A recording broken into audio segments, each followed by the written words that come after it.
கிறிஸ்துவுக்குள் எனக்கு அன்பான கர்த்தருடைய பிள்ளைகளுக்கு இந்த மாலை வேளையிலே கர்த்தராகிய இயேசு கிறிஸ்துவ நாமத்தினாலே வாழ்த்துதலையும் ஆசீர்வாதத்தையும் கூறிக்கொள்ளுகிறேன். இந்த நாளிலும் நாம் வேதத்திலிருந்து ஒரு வேத வசனத்தை நாம் வாசித்து நாம் தியானிக்க போகிறோம். வேதத்திலே நீதிமொழிகளின் புஸ்தகம் 21ஆம் அதிகாரம் 31ஆம் வசனம் இப்படியாக சொல்லுகிறது: குதிரை யுத்த நாளுக்கு ஆயத்தமாக்கப்படும், ஜெயமோ கர்த்தராலே வரும் என்று சொல்லி இருக்கிறது. என அன்பான கர்த்தருடைய பிள்ளைகளை, பரிசுத்த வேத வசனத்திலே நீதிமொழிகளின் புஸ்தகம் 21ஆம் அதிகாரம் 31ஆம் வசனத்திலே தெளிவாக கர்த்தருடைய ஆவியானவர் இந்த வேத வசனத்தை எழுதி வைத்திருக்கிறார். குதிரை யுத்த நாளுக்கு ஆயத்தமாக்கப்படும், ஜெயமோ கர்த்தராலே வரும் என்று சொல்லப்பட்டிருக்கிறது. நாம் பரிசுத்த வேதாகமத்திலே பார்க்கும் பொழுது ராஜாக்களுடைய காலத்திலே எல்லாம் பலவிதமான யுத்தங்கள் நடைபெற்றதை நாம் பார்க்க முடிகிறது. அந்த யுத்த நாளுக்கென்று குதிரைகளை அவர்கள் பயன்படுத்துவார்கள். குதிரையின் மேலே ஏறி இருந்து யுத்த வீரன் யுத்தம் செய்கிறவனாக செயல்படுவான். அப்படி குதிரையின் மேலே ஏறி இருந்து யுத்தம் செய்கிற வீரன் செயல்படுகிறதற்காக ஒரு குதிரை பயிற்றுவிக்கப்பட்டு பழக்குவிக்கப்பட்டு அது ஆயத்தமாக்கப்பட்டு அது யுத்த காலத்திலே கொண்டு சென்று பயன்படுத்தப்படும். அப்படி பழக்குவிக்கப்பட்டு பயிற்றுவிக்கப்பட்டு ஆயத்தமாக்கப்பட்ட குதிரையின் மேலே ஏறி இருந்து யுத்தம் செய்கிற யுத்த புருஷன் ஈஸியாக நல்ல முறையில் வெற்றி பெற்று அவன் ஜெயம் பெற்ற ஒரு வீரனாக அவன் காட்சியளிப்பான் என்கிறது அந்த காலத்தில் ராஜாக்களுடைய காலத்தில் நாம் அறிந்த ஒரு விஷயமாக காணப்படுகிறது. எனக்கு அன்பான கர்த்தருடைய பிள்ளைகளை, யுத்தத்திலே ஜெயம் பெற வேண்டுமானால் குதிரையை பயன்படுத்த வேண்டும். அந்த பயன்படுத்துகிற குதிரை அது பயிற்றுவிக்கப்பட்டதாக பழக்குவிக்கப்பட்டதாக அது ஆயத்தமாக்கப்பட்ட குதிரையாக காணப்பட வேண்டும். அப்படிப்பட்ட குதிரை மேல ஏறி இருந்து யுத்தம் பண்ணுகிற அந்த வீரனுக்கே வெற்றி கிடைக்கும், ஜெயம் கிடைக்கும். அதுபோல எனக்கு அன்பான கர்த்தருடைய பிள்ளைகளே, இந்த நாளிலே கிறிஸ்துவுக்கென்று வாழுகிற நாம், கர்த்தருடைய பிள்ளைகளாக வாழுகிற நாம், கர்த்தருடைய ஊழியத்தை செய்து வாழுகிற நாம், எல்லா காரியத்திலும் நாம் ஒரு ஆயத்தம் உள்ளவர்களாக இருந்து நாம் செயல்படுகிறவர்களாக காணப்பட வேண்டும். ஊழியம் செய்கிறவர்கள் அதிகாலையில் விழித்தெழும்பி ஜெபித்து வேதம் வாசித்து ஆண்டவருக்கென்று ஆயத்தமாகி ஊழியம் செய்கிறவர்களாக காணப்பட வேண்டும். அப்படி நாம் ஊழியம் செய்கிறவர்களாக காணப்படுவோமானால் நிச்சயம் ஆண்டவர் நம்மோடு கூட இருந்து நாம் செய்கிற ஊழியத்தில் பல அற்புதங்களையும் அடையாளங்களையும் அதிசயங்களையும் செய்து வேத வசனத்தில் வல்லமையான வாக்கு சாமர்த்தியத்தை நமக்கு தந்து கர்த்தர் நம்முடைய நாவிலிருந்து வல்லமையா அவருடைய வார்த்தைகளை ஜனங்களுக்கு பிரசங்கம் பண்ணுகிறதற்கு போதிக்கிறதற்கு உதவி செய்வார். அந்த வார்த்தை புறப்படும் பொழுது ஆண்டவர் அற்புதங்களை அடையாளங்களை அதிசயங்களை நடப்பித்து ஜனங்களை நாம் ஈஸியாக ஆண்டவராகிய தேவனுடைய ராஜ்யத்துக்கு நேராக வழி நடத்துகிறதற்கு பரிசுத்த ஆவியானவர் உதவி செய்கிறவராக இருக்கிறார். அப்படியானால் நம்முடைய ஊழியத்திலே ஜெயம் உண்டாக வேண்டுமானால் நாம் ஒரு ஆயத்தம் உள்ள ஒரு ஜெய ஜீவியம் பண்ணி நாம் ஜெபித்து வேதம் வாசித்து ஆண்டவருக்குள்ள ஆயத்தத்தோடு ஊழியம் செய்யும் பொழுதுதான் ஊழியத்திலே நாம் ஜெயத்தை பெற்றுக்கொள்ள முடியும். நாம் செய்கிற ஊழியத்திலே வளர்ச்சிகளையும் நன்மைகளையும் பெற்று ஆண்டவருக்கென்று ஏராள மக்களை ஆத்துமாதாயம் செய்து தேவனுடைய ராஜ்யத்திற்கு நேராக வழி நடத்த முடியும். அதுபோல எனக்கு அன்பான கர்த்தருடைய பிள்ளைகளே, நீங்களும் ஜெயம் பெற்றவர்களாக வாழ வேண்டும் என்று ஆண்டவர் விரும்புகிறார். ஒவ்வொரு நாளும் வேதம் வாசித்து ஆண்டவரை பாடி துதித்து ஆராதித்து ஜெபித்து ஆண்டவருக்கென்று பரிசுத்தமா வாழ்ந்து உங்க வாழ்க்கையில எல்லா காரியத்திலும் நீங்க ஜெயம் பெற்றவர்களாக வாழ வேண்டும் என்று ஆண்டவர் விரும்புகிறார். நீங்கள் ஜெயம் பெற்று வாழும் பொழுதுதான் ஆண்டவர் உங்கள் மேல பிரியமாயிருந்து உங்களுக்கு ஆசீர்வாதங்களை நன்மைகளை தந்து உங்களை சந்தோஷமா வாழ வைக்க முடியும். இந்த தேசத்திலும் நீங்கள் இயேசு கிறிஸ்துவின் பிள்ளைகள் என்று மற்றவர்கள் அறிந்து கொள்வார்கள். நீங்களும் இயேசு கிறிஸ்துவுக்கு சாட்சியா இருப்பீர்கள் என்கிறது நிச்சயம். என அன்பான கர்த்தருடைய பிள்ளைகளே, கிறிஸ்துவின் பிள்ளைகள் பிள்ளைகளாக வாழுகிறது, கர்த்தருடைய பிள்ளைகளாக வாழுகிறது அவ்வளவு சாதாரண காரியம் இல்லை. ஆண்டவராகிய தேவன் சர்வ வல்லமை உள்ளவர். நம்முடைய இரட்சகராகிய இயேசு கிறிஸ்து நமக்காக ஜீவனை தந்து மீட்டெடுத்த தேவன். அந்த ஜீவன் உள்ள தேவன் நாம் இந்த உலகத்தில் வாழும் பொழுது எல்லா காரியத்திலும் ஜெயம் பெற்று அவருடைய மகிமை ராஜ்யத்தை நாம் சுதந்திரித்து வாழ வேண்டும் என்று விரும்புகிறார். அதனால தான் ஆண்டவராகிய இயேசு கிறிஸ்து நம் மேலே நம்பிக்கை உள்ளவராக இருந்து இந்த உலகத்திலிருந்து நம்மை மீட்டெடுத்து ஜெய கிறிஸ்துவின் பிள்ளைகளாக அவருக்குள்ளே நம்மை வாழ வைத்துக் கொண்டிருக்கிறார். ஆகையால் எனக்கு அன்பான கர்த்தருடைய பிள்ளைகளை, இந்த உலகத்திலே நாம் வாழும் பொழுது நம்முடைய மாம்சத்தின் கிரியைகளை அழித்து மாம்சத்தின் எண்ணங்களை நிர்மூலமாக்கி ஜெயம் பெற்று வாழ வேண்டும். பிசாசின் கிரியைகளை அழித்து பிசாசை நாம் ஜெயித்து வாழ வேண்டும். இயற்கையின் மேல் அதிகாரம் உள்ளவர்களாக, இயற்கையை ஜெயித்து வாழுகிற பிள்ளைகளாக காணப்பட வேண்டும். இந்த உலகத்திலிருந்து வருகிற பொல்லாங்கானால் உண்டான பொல்லாத கிரியைகளை நாம் அழித்து நிர்மூலமாக்கி உலகத்திலும் நாம் ஜெயம் பெற்று வாழ வேண்டும். அப்படி ஜெயம் பெற்று வாழுகிறவர்களை தான் கர்த்தர் நினைவு கூர்ந்து ஆசீர்வதிப்பார்.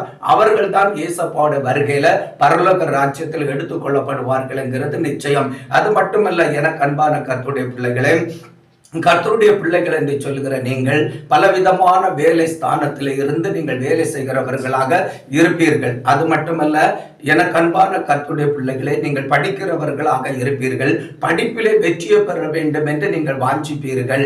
எனக்கு அன்பான கர்த்தருடைய பிள்ளைகளை, நீங்கள் படிப்பிலே வெற்றி பெற்று நீங்கள் தேசத்தில் உயர்ந்த ஸ்தானத்தில் வர வேண்டுமானால் எப்பொழுதும் தேவனுடைய பிள்ளைகள் வேதம் வாசிக்கிறவர்களாக, ஜெபிக்கிறவர்களாக, நீங்கள் படிக்கிற பாட புஸ்தகத்தை நன்கு படி ஆயத்தமாகி எக்ஸாம் எழுதுகிற காலத்தில் நல்ல உற்சாகமாக ஜெபத்தோடு போய் நீங்கள் ஆயத்தத்தோடு எக்ஸாம் எழுதும் பொழுதுதான் ஆண்டவராகிய கர்த்தர் உங்களுக்கு நல்ல வெற்றியை தந்து நல்ல ஜெயத்தை தந்து உங்களை தேசத்தில் உயர்ந்த ஸ்தானத்தில் கொண்டு வருவார். கல்வி அறிவிலே சிறந்திருக்க பண்ணுவார். ஏனென்றால் ஒரு மனிதனும் தன்னுடைய சுய முயற்சியினால வெற்றி பெற முடியாது, ஜெயம் பெற முடியாது. நமக்கு ஜெயம் தருகிறவர் கர்த்தர். ஆனால் நாம் செய்கிற எல்லா காரியத்திலும் நாம் நல்ல ஒரு ஆயத்தத்தோடு ஆண்டவருக்கு பிரியமான பிள்ளைகளாக வாழ்ந்து வேதம் வாசிக்கிறதிலும் ஜெபிக்கிறதிலும் ஆண்டவரை மகிமைப்படுத்தி ஆண்டவரை முன்னிறுத்தி செயல்படுகிறதிலும் நாம் ஆயத்தம் உள்ளவர்களாக இருந்து செயல்படும் பொழுது கர்த்தர் நம்மோடு கூட இருந்து, நம்முடைய ஆண்டவராகிய இயேசு கிறிஸ்து நம்மோடு கூட இருந்து நமக்கு ஜெயம் தருகிறவராக இருக்கிறார். வேதத்தில் பார்க்கும் பொழுது தானியேல் என்கிற ஒரு தேவ மனிதனை குறித்து நாம் பார்க்கிறோம். தானியேலின் புஸ்தகம் 6ஆம் அதிகாரம் 28ஆம் வசனத்தில் சொல்லப்பட்டிருக்கிறது. தரிவனுடைய ராஜ்ய பார காலத்திலும் பெரிசியனாகிய கோரேசனுடைய ராஜ்ய பாறை காலத்திலும் தானியேலின் காரியம் ஜெயமா இருந்தது என்று வேதம் சொல்லுகிறது. என அன்பான கர்த்தருடைய பிள்ளைகளை, தரிவு என்கிறது ஒரு ராஜாவை குறிக்கிறது. பெரிசியனாகிய கோரேஸ் என்கிறது ஒரு ராஜாவை குறிக்கிறது. இவர்கள் எல்லாம் அரசாண்ட நாட்களிலே தானியேல் இவர்கள் நடுவிலே பாருங்கள் வாழ்ந்து கொண்டிருக்கிறான். எந்த தேசத்தில் வாழுகிறான் என்று பார்ப்போமானால் யூதேயா தேசத்திலிருந்து நேபுகாத் நேச்சாராலே சிறைப்பிடித்து கொண்டு போகப்பட்ட ஒரு யூத மனிதன் தான் தானியேல். இந்த யூத மனிதனாகிய தானியேலை பாபிலோன் தேசத்திலே சிறைப்படுத்தி கொண்டு போகிறார்கள். அந்த பாபிலோன் தேசத்தில தான் பாருங்கள், இந்த கோரேசனுடைய காலத்திலும் தரிவனுடைய காலத்திலும் தானியேலுடைய காரியம் ஜெயமாய் இருந்தது என்று சொல்லப்பட்டிருக்கிறது. இந்த ராஜாக்கள் ஆண்ட நாட்களில் எல்லாம் தானியேல் எதை செய்தானோ அந்த காரியங்கள் எல்லாம் ஜெயமாக இருந்தது. கர்த்தர் தானியேலுக்கு ஜெயம் கொடுத்து தானியேலை நல்ல முறையில் அந்த தேசத்தில் உயர்த்தி கொண்டிருந்தார். காரணம் என்னவென்றால் தானியேல் தன் தேவனுக்கு முன்பாக முழங்கால் படியிட்டு 3 வேளை ஜெபிக்கிறவனாக காணப்பட்டான். அது மட்டுமல்ல, தேவனுக்கு அவன் உண்மையும் உத்தமும் உள்ள ஒரு தேவ மனிதனாக வாழ்ந்து கொண்டிருந்தான். அது மட்டுமல்ல, அவனுடைய பாருங்கள் வாழ்க்கை நாட்களிலே ராஜாக்களாக இருந்த அந்த தேசத்தை ஆளுகை செய்த ராஜாவுக்கு முன்பாகவும் அவன் உண்மை உள்ளவனாக உத்தமம் உள்ளவனாக வாழ்ந்து கொண்டிருந்தான். ஆகையால் தானியேலோடு கர்த்தர் கூட இருந்து பாபிலோன் தேசத்துல தரியுடைய காலத்திலும் பெரிசியன் ஆகிய கோரேசனுடைய காலத்திலும் தானியேலுடைய காரியத்தை ஆண்டவர் ஜெயமாக மாற்றி கொடுத்தார். எனக்கு அன்பான கர்த்தருடைய பிள்ளைகளே, நாம் இந்த இந்திய தேசத்துல வாழ்ந்து கொண்டிருக்கிறோம். இந்திய தேசத்துல வாழ்கிற நாம் நம்முடைய தேசத்துல ஆளுகை செய்கிறவர்கள் மத்தியில நமக்கு ஜெயம் உள்ள ஒரு வாழ்க்கை வேண்டும். நாம் ஜெயம் பெற்றவர்களாக வாழ வேண்டும். எல்லாரிடத்திலும் தயவு பெற்றவர்களாக வாழ வேண்டும். நாம் செய்கிற எல்லா காரியத்தையும் கர்த்தர் வாய்க்க பண்ணி நம்மை ஜெயமாய் வாழ வைக்க வேண்டுமானால் நாம் ராஜாக்களுக்கு முன்பாக உண்மை உள்ளவர்களாக இருக்க வேண்டும். நம்முடைய தேவனுக்கு முன்பாக உத்தமம் உள்ளவர்களாக இருக்க வேண்டும். நாம் செய்கிற வேலையில, படிப்புல, குடும்பத்துல, ஊழியத்துல, சபையில, ஆவிக்குரிய வாழ்க்கையில எல்லாவற்றிலும் நாம் உண்மை உள்ளவர்களாக இருந்து நல்ல ஒழுக்கம் உள்ள ஜீவியம் ஜீவித்து பரிசுத்தமா வாழ்ந்து ஆயத்தம் உள்ளவர்களாக ஜீவிக்கும் பொழுது ஆண்டவராகிய கர்த்தர் நமக்கு ஜெயத்தை தந்து ஆளுநர்கள் நடுவிலும் தேசத்து மக்கள் நடுவிலும் நாம் செய்கிற எல்லா காரியத்திலும் நம்மை ஜெயமா வாழ வைப்பார். நாம் செய்கிற எல்லா காரியமும் ஜெயமாக மாறும் என்கிறது நிச்சயம். என அன்பான கர்த்தருடைய பிள்ளைகளே, வெளிப்படுத்துதலின் புஸ்தகத்துல 21ஆம் அதிகாரத்துல 7ஆம் வசனத்துல ஆண்டவராக இயேசு கிறிஸ்து யோவானுக்கு தரிசனம் கொடுத்து வெளிப்படுத்தலின் புஸ்தகத்துல எழுத சொன்ன வார்த்தையும் அப்படியா இருக்கிறது.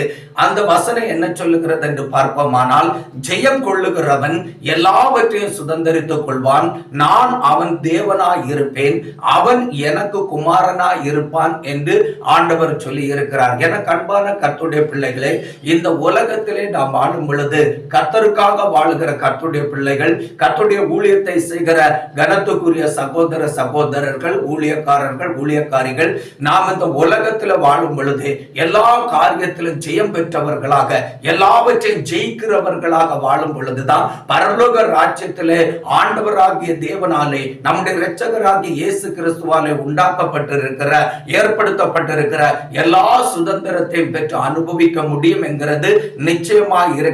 நாம் ஜெயமில்லாத வாழ்க்கை வாழ்வோமானால் நாம் ஒன்றையும் பெற்றுக்கொள்ள முடியாது.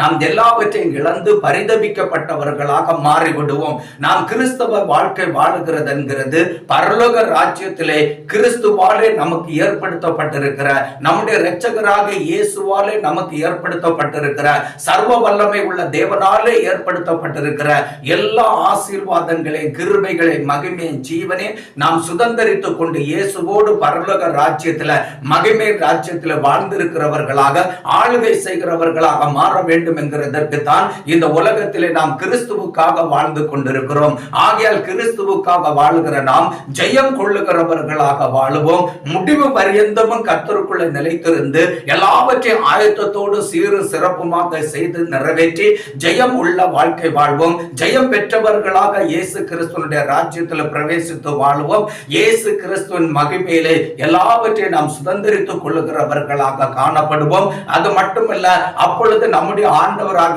இயேசு கிறிஸ்து நமக்கு அவர் தேவனாக இருப்பார்.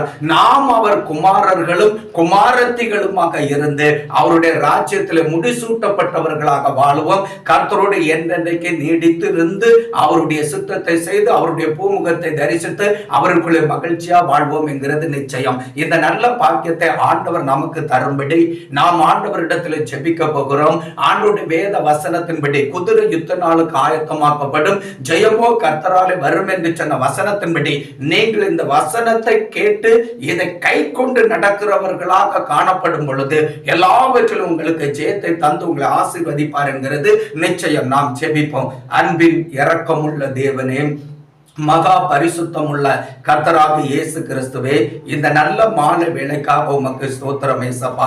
ஆண்டவரை அடியனோடு இணைந்து கர்த்தருடைய வேத வசனத்தை தியானித்து ஆண்டவரை நோக்கி என்னுடைய வாழ்க்கையிலும் ஜெயம் வேண்டும், நான் செய்கிற ஊழியத்திலும் ஜெயம் வேண்டும், என்னுடைய வேலை காரியத்திலே, குடும்பத்திலே, என்னுடைய படிப்பிலே, எல்லா காரியத்திலும் எனக்கு ஜெயம் வேண்டும், நான் ஜெயம் பெற்ற வாழ்க்கை வாழ விரும்புகிறேன் என்று சொல்லி ஆண்டவருடைய சமூகத்தில் ஊக்கத்தோடு ஜெபிக்கிற, ஆண்டவரை வாஞ்சியோடு ஜெபிக்கிற உம்முடைய பிள்ளைகளை கண்ணோக்கி பாருங்க ஏசப்பா.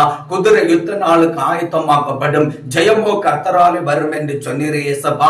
அந்த வேத வசனத்தின்படி உம்முடைய பிள்ளைகள் எந்த காரியத்தில் ஜெயம் வேண்டும் என்று எதிர்பார்த்து ஜெபிக்கிறார்களோ அந்த காரியத்தில் கண்டிப்பா இயேசு கிறிஸ்து நாமத்தினாலே கர்த்தர் இப்பொழுதே ஒரு அற்புதம் செய்து உம்முடைய பிள்ளைகளுக்கு ஜெயத்தை கொடுக்கும்படியாக ஜெபிக்கிறேன். உம்முடைய பிள்ளைகளும் ஜெயத்தை பெறும்படி உம்முடைய பிள்ளைகள் செய்கிற காரியத்தில் இயேசு கிறிஸ்துவை முன்னிறுத்தி வேதம் வாசித்து ஆண்டவரை நோக்கி ஜெபித்து அவர்கள் செய்கிற காரியத்தில் ஒரு ஆயத்தம் உள்ளவர்களாக, பயிற்றுவிக்கப்பட்டவர்களாக, பழக்குவிக்கப்பட்டவர்களாக இருந்து செயல்பட்டு கர்த்தராகிய இயேசு கிறிஸ்துவாலே எல்லாவற்றிலும் ஜெயம் பெற்று வாழ கிருபை செய்யுங்க.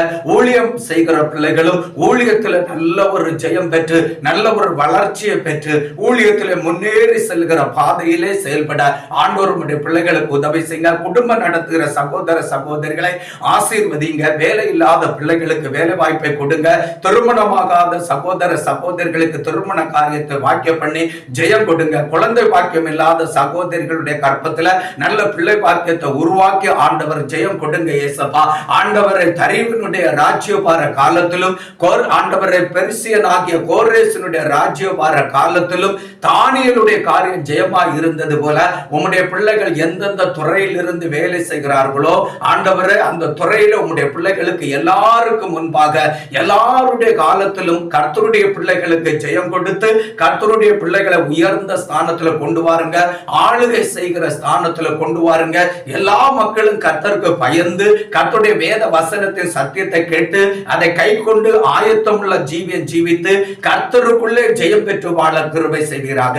எல்லா காரியத்திலும் அற்புதங்களை செய்து அதிசயங்களை செய்து உம்முடைய பிள்ளைகளுக்காக நாங்கள் வேண்டிக் கொள்ளுகிறதற்கு நினைக்கிறதற்கு மேலான ஆசீர்வாதங்களை நன்மைகளை கொடுத்து குடும்பத்திலும் வேலையிலும் படிப்பிலும் ஊழியத்திலும் சமுதாயத்திலும் தேசத்தில் எல்லா இடத்திலும் உம்முடைய பிள்ளைகளை வெற்றி சிறக்க பண்ணி ஜெயம் கொடுத்து பரலோக தேவனுடைய ராஜ்யத்திலே எல்லா மகிமையும் கனத்தையும் ஆசீர்வாதத்தையும் பெற்று சுதந்திரித்து வாழ தேவன் உம்முடைய பிள்ளைகளுக்கு தேவனாகவும் உம்முடைய பிள்ளைகள் ஆண்டவர் உமக்கு குமாரர்களும் குமாரத்திகளுமாக நிலைத்திருந்த ஆளுகை செய்து உம்முடைய ராஜ்யத்தில் கலிகூர்ந்து வாழ கிருபை செய்யும்படி உம்முடைய பிள்ளைகளை உள்ளத்தின் ஆழத்திலிருந்து பிதா குமாரன் பரிசுத்த ஆவி நாமத்தில் வாழ்த்தி ஆசீர்வதித்து ஜெபிக்கிறேன். சர்வ வல்லமை உள்ள தேவன் எல்லா காரியத்திலும் உம்முடைய பிள்ளைகளுக்கு அற்புதம் செய்து ஜெயமா வாழ வைங்க.